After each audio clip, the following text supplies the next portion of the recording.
Welcome back to our YouTube channel GK with me. तो आज के इस वीडियो में मैं आपके साथ डिस्कस करने वाली हूँ एचसीएस 2025 के एग्ज़ाम की स्ट्रेटजी।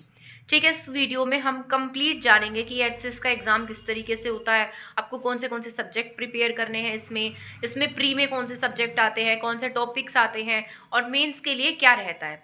ठीक है, तो आप लास्ट तक इस वीडियो में बने रहिएगा, तो हम कंप्लीट इस वीडियो में ये सब जानने वाले हैं। ठीक है, तो एचसीएस 2025 के बारे में अगर हम बात करते हैं तो ये आपके दो पार्ट्स में एग्जाम होता है। सबसे पहला आपका प्री का पेपर होता है, उसके बाद मेंस का एग्जाम होता है। ठीक है, मेंस ये नहीं है कि आपका सिर्फ एक ही पेपर हो जाएगा, मेंस में आपके 4 पेपर होते हैं। जिस तरीके से यूपीएससी में आपके 8 पेपर होते हैं, वैसे ही एचसीएस में आपके 4 पेपर होते हैं। अगर हम प्री की बात करते हैं, सबसे पहली बात तो मतलब प्री के बारे में बताने से पहले मैं आपको ये बता देती हूँ कि ये एग्जाम कब तक हो सकता है, कब तक इसके फॉर्म आ सकते हैं। तो आप ये लगाकर चलिए कि नेक्स्ट ईयर जो है आपको अगस्त से पहले पहले इस एग्जाम का नोटिफिकेशन देखने को मिल जाएगा, और ये भी हो सकता है कि आपका प्री का एग्जाम जो है वो अगस्त से पहले कंडक्ट भी हो जाए। ठीक है, तो अगर मान लीजिए आप उसके लिए प्रिपेयर करना चाहते हैं तो ऐसा नहीं है कि एचसीएस का जो एग्जाम है वो आपके बाकी जो भी ग्रुप सी के एग्जाम है उनकी तरह होता होगा। ऐसा बिल्कुल नहीं होता। अगर किसी ने पहले वो एग्जाम दिया है तो उसको बहुत अच्छे से समझता होगा। मैंने खुद 2-3 बार एचसीएस का एग्जाम दिया है और मैं कोशिश करूंगी इस बार भी उसकी प्रिपरेशन करने की, बट अब इतना टाइम भी नहीं मिल पाता है। लेकिन जैसे ये बहुत सारे कैंडिडेट जो है ग्रुप सी में सिलेक्ट हो गए हैं, तो उनके लिए भी एक चांस है। अगर कोई अपनी लाइफ में और आगे इंप्रूव करना चाहता है, जिसके मन में अभी भी ये है कि मुझे और पढ़ना चाहिए, ठीक है, तो वो क्या कर सकता है, एचसीएस 2025 के एग्जाम के लिए तैयारी कर सकता है। क्योंकि आप ये मानकर चलिए, जिस बच्चे ने ये ग्रुप सी का एग्जाम क्रैक किया है, जिस भी कैंडिडेट ने, उनका बेस जो है वो क्लियर होगा। ठीक है, तो आपके लिए बहुत इजी हो जाएगा आगे इस एग्जाम को प्रिपेयर करना। ऐसा नहीं है कि आपको इसमें पढ़ना नहीं पड़ेगा, आपको इसमें पूरी पढ़ाई करनी पड़ेगी। जिस तरीके से यूपीएससी के एग्जाम की हम प्रिपरेशन करते हैं, उसी तरीके से बहुत डेडिकेटेड तरीके से आपको एचसीएस के एग्जाम की तैयारी करनी होगी। ठीक है, तो सबसे पहला पॉइंट मैं आपको बता देती हूँ कि जो ये प्री का एग्जाम होता है, ये आपका, इसमें आपके 100 क्वेश्चन आते हैं और 100 मार्क्स का ही आपका ये एग्जाम रहता है। सेकेंड थिंग, इसमें आपके नेगेटिव मार्किंग रहती है, 0.25 मार्क्स की नेगेटिव मार्किंग रहती है। यानी कि अगर 4 क्वेश्चन आपके गलत हो जाते हैं तो उसमें से आपका 1 मार्क्स कट हो जाता है। ठीक है, तो ये थी आपके यहाँ पर पहला, ये सेकंड पॉइंट था। ठीक है, अगर हम थर्ड पॉइंट की बात करते हैं तो इसके बाद ये हमारा सिलेबस आ जाता है फॉर प्री के एग्जाम के लिए। तो प्री में जैसे आपकी हिस्ट्री है, हिस्ट्री में आपको सबसे ज्यादा फोकस्ड रहना है मॉडर्न हिस्ट्री पर, और जो आपकी एंशिएंट हिस्ट्री है, और ये जो तमिल साइड की जो हिस्ट्री है ना, उसमें से बहुत सारे क्वेश्चंस देखने को मिलते हैं। और जो एंशिएंट हिस्ट्री है उसमें से भी आपको बहुत सारे क्वेश्चन देखने को मिलते हैं। तो आपको ये सभी बहुत अच्छे से प्रिपेयर करना है। ठीक है, इसके बाद अगर इसके बाद पॉलिटी के क्वेश्चंस देखने को मिलते हैं। पॉलिटी के लिए आप लक्ष्मीकांत को फॉलो कर सकते हैं। सबसे पहले तो आपको इन सब के प्रिपरेशन के लिए एनसीईआरटी पढ़ना बहुत ज्यादा जरूरी है। ठीक है, तो एनसीईआरटी मस्ट है, आप कोई भी एग्जाम दे, बट अगर आप मान लो एचसीएस या यूपीएससी का एग्जाम दे रहे हैं तो आपको एनसीईआरटी जरूर पढ़नी है। बट ये भी नहीं होता कि आपको सारी की सारी एनसीईआरटी पढ़नी है, बहुत सिलेक्टेड एनसीईआरटी आपको पढ़नी होती है। मैंने सारी लिखी हुई है, अभी मैं आपको वो जो मतलब राइटिंग फॉर्म है उसमें भी आपको बता दूंगी। ठीक है, ताकि आपको इजी रहेगा। तो उसको भी हम देख लेंगे कि कौन सी बुक हमें प्रेफर करनी होती है। मैंने सारी बुक्स जो स्ट्रैटेजी है वो बना रखी है, तो आप उसको देख सकते हैं। ठीक है, पॉलिटी, हिस्ट्री, इसके साथ साथ जियोग्राफी रहती है आपके इस एग्जाम में। लाइक एसएसटी के सारे टॉपिक्स रहते हैं। ज्योग्राफी के साथ आपकी इकोनॉमिक्स रहेगी। इकोनॉमिक्स बहुत ज्यादा इंपॉर्टेंट है, उसमें से क्वेश्चंस आते हैं और कई बार इतने टफ क्वेश्चन आते हैं कि हमसे सॉल्व भी नहीं होते, तो बट करनी जरूरी होती है। ठीक है, करंट अफेयर्स बहुत ज्यादा आता है, 15 to 20 क्वेश्चंस जो है करंट अफेयर के देखने को मिलते हैं। पिछली बार जो कोरोना के बाद जो एग्जाम हुआ था उसमें करंट अफेयर के बहुत सारे क्वेश्चन देखने को मिले थे। करंट अफेयर के बाद अगर हम बात करते हैं तो इसमें आपको स्टैटिक जीके टाइप में कुछ क्वेश्चंस देखने को मिलेंगे, बट स्टैटिक जीके के क्वेश्चन आपके इस तरीके के नहीं होंगे। जो आपके ऑर्गेनाइजेशन बने हुए हैं, जैसे वर्ल्ड लेवल पर ऑर्गेनाइजेशंस हैं, उनमें से क्वेश्चन पूछ लिए जाएंगे। जैसे सार्क देशों का समूह है, आसियान सम्मेलन है। ठीक है, और इसके साथ साथ अभी जो एक सबमिट हुई थी, अभी हाल ही में एक सबमिट हुई है, उसका नाम मेरे दिमाग में नहीं आ रहा है। अभी मोदी जी वहां पर गए थे, उस समिट का नाम क्या है मैं भूल गई हूँ। जितनी भी समिट होती हैं आप ऐसे याद रख लीजिए, जितनी भी इंटरनेशनल लेवल पर समिट होती हैं उन सभी समिट को आपको अच्छे से पढ़ना है। जितने भी ऑर्गेनाइजेशन हैं उनको अच्छे से पढ़ना है, या जितने भी इंटरनेशनल लेवल पर कुछ भी काम होता है उन सबको अच्छे से पढ़ना है। तो इनमें से भी क्वेश्चन पूछे जाते हैं। साइंस भी एचएस के एग्जाम में देखने को मिलती है, और साइंस जो है वो ज्यादा टफ नहीं आती। एचएस के एग्जाम में साइंस की बात बता देती हूँ मैं, मतलब इजी मॉडरेट रहती है बट टफ नहीं होती है। ठीक है, जो आप 10th तक की एनसीईआरटी में साइंस पढ़ते हैं वही साइंस आपको एचसीएस के एग्जाम में देखने को मिलती है। बट इसके लिए सबसे ज्यादा जरूरी बात यह है कि आपको उनकी प्रिपरेशन करनी है, आपको उनकी प्रैक्टिस अच्छे से कर लेनी है। ठीक है, अगर आप उन क्वेश्चंस की प्रैक्टिस कर लेते हैं तो आपके लिए उन साइंस के क्वेश्चन को पेपर में अटेम्प्ट करना ईजी हो जाएगा। ठीक है, तो ये जो जो भी मैंने टॉपिक्स बताए हैं या जो जो भी मैंने आपको सब्जेक्ट बताए हैं वो उन पर जो आपका एग्जाम है वो मेनली फोकस्ड रहता है। ये बात मैं आपको प्री के एग्जाम के लिए बता रही हूँ। प्री के एग्जाम के लिए अगर आपको मतलब तैयारी करनी है तो सबसे पहली स्टार्टिंग जो आप करेंगे, जितने भी मैंने आपको सब्जेक्ट बताए हैं तो इनकी स्टार्टिंग आप अपनी एनसीईआरटी से करेंगे। 6 से लेकर 12 तक की एनसीईआरटी को आप अच्छे से रीड कर देंगे, और एक बार नहीं 3-3 4-4 बार रीड करेंगे। उसके बाद उसके जो क्वेश्चंस दिए गए होते हैं, जैसे हम जब छोटी क्लासेस में होते थे तो उनको एक्सप्लेन करने के लिए दिया जाता था, है ना, तो उस तरीके से आप एक्सप्लेनेशन जो है उनको भी कर सकते हैं, क्योंकि आगे आपको मेंस लिखना होगा। और जितनी ज्यादा एक्सप्लेनेशन करेंगे, जितने ज्यादा क्वेश्चन आपके दिमाग में आएंगे, उतने ज्यादा आपके क्वेश्चन ठीक होने के चांसेस एग्जाम में बनते जाएंगे।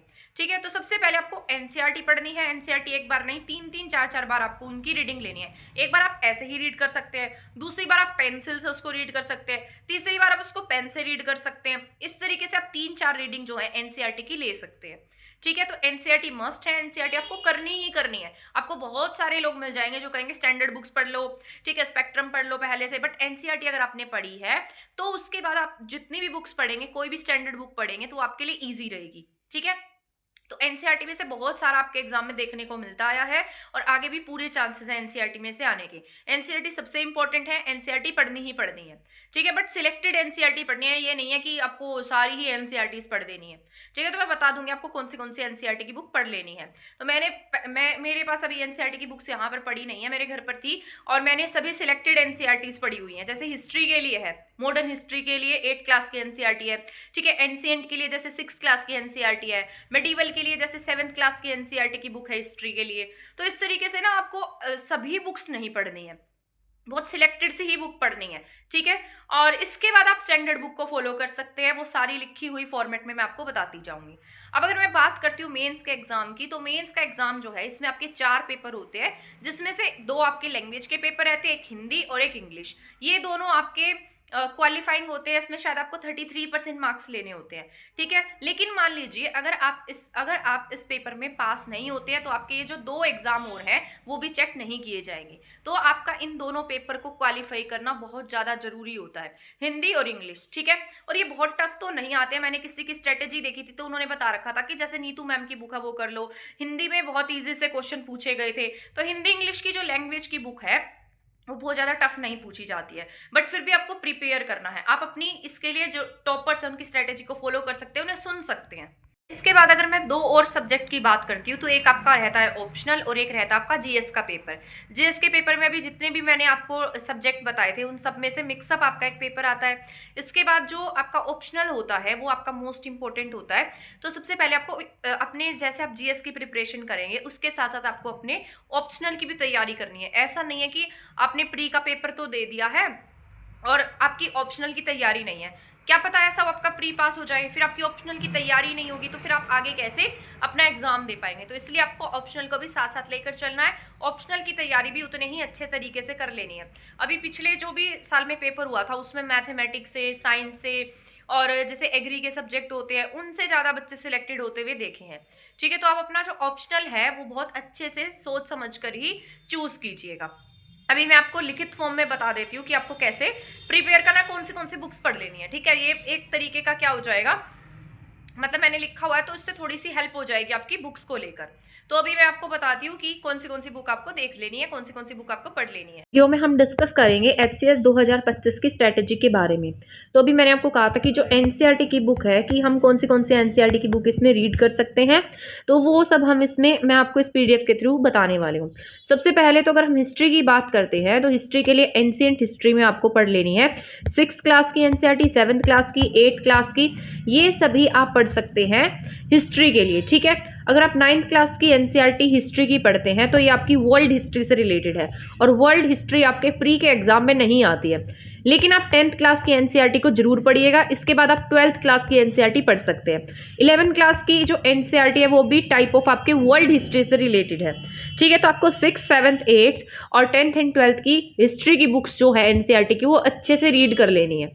इसके साथ साथ आप एंशिएंट हिस्ट्री के लिए आर.एस. शर्मा की बुक को प्रेफर कर सकते हैं। अगर हम मॉडर्न हिस्ट्री की बात करते हैं तो मॉडर्न हिस्ट्री के लिए यहाँ पर बस ऐसे ही लिखा है मैंने, नो नीड ऑफ एनसीईआरटी। इसके लिए आप पढ़ेंगे 8th क्लास की एनसीईआरटी और 10th और 12th क्लास की एनसीईआरटी। ठीक है, और साथ साथ आप स्पेक्ट्रम की बुक को जरूर फॉलो कीजिएगा। पॉलिटी के लिए अगर मैं आपको बात करती हूँ तो पॉलिटी के लिए आप 2 बुक प्रेफर कर सकते हैं, 11th क्लास की एनसीईआरटी और 12th क्लास की एनसीईआरटी। उसमें बिल्कुल अच्छे से एक एक चीज़ को एक्सप्लेन करके बताया गया है। यहाँ से क्या होगा, मतलब 11th और 12th क्लास की एनसीईआरटी पॉलिटी की पढ़ने से आपको ये फ़ायदा हो जाएगा कि जैसे मान लीजिए आप मेंस का एग्जाम दे रहे हैं, तो मेंस के एग्जाम में आप उन क्वेश्चन को इजीली लिख पाएंगे, क्योंकि उसमें इन बुक्स में अच्छे से एक्सप्लेन करके बताया गया है। तो ये फायदा होगा आपका। ठीक है, इसके साथ साथ आप लक्ष्मीकांत को फॉलो कर सकते हैं। प्री के एग्जाम में लक्ष्मीकांत की बुक आपके लिए बहुत ज़्यादा यूजफुल रहेगी, साथ साथ ये मेंस के लिए भी यूजफुल रहने वाली है। ठीक है, इसके बाद अगर मैं ज्योग्राफी की बात करती हूँ तो ज्योग्राफी के लिए अगर आपको आपका बेस क्लियर है तो आप 11th और 12th क्लास की एनसीईआरटी पर फोकस करिएगा, क्योंकि इसकी लैंग्वेज जो है ना वो थोड़ी सी हिंदी वालों के लिए टफ है, जो ज्योग्राफी की बुक है। ठीक है, अगर मान लीजिए आपका बिल्कुल बेसिक भी नहीं है तो आप क्या करेंगे, बेसिक के लिए आप 6 से लेकर 10 तक की एनसीईआरटी को पढ़ सकते हैं। इकोनॉमी के लिए आप मृणाल सर की जो प्लेलिस्ट है यूट्यूब पर उसको फॉलो कर सकते हैं। ठीक है, और मतलब इसके लिए आप यूट्यूब को फॉलो कर सकते हैं, इनके नोट्स भी आते हैं तो नोट्स को भी पढ़ सकते हैं। अगर हम साइंस की बात करते हैं फॉर एचसीएस तो ये बहुत मतलब ज़्यादा हाई लेवल की साइंस आपके एचसीएस के एग्जाम में नहीं पूछी जाती है, तो उसके लिए आप 6 to 10 तक की बुक जो है एनसीईआरटी की उनको प्रेफर कर सकते हैं। साथ साथ आप जो प्रैक्टिस क्वेश्चन है उनको अटेम्प्ट कर सकते हैं।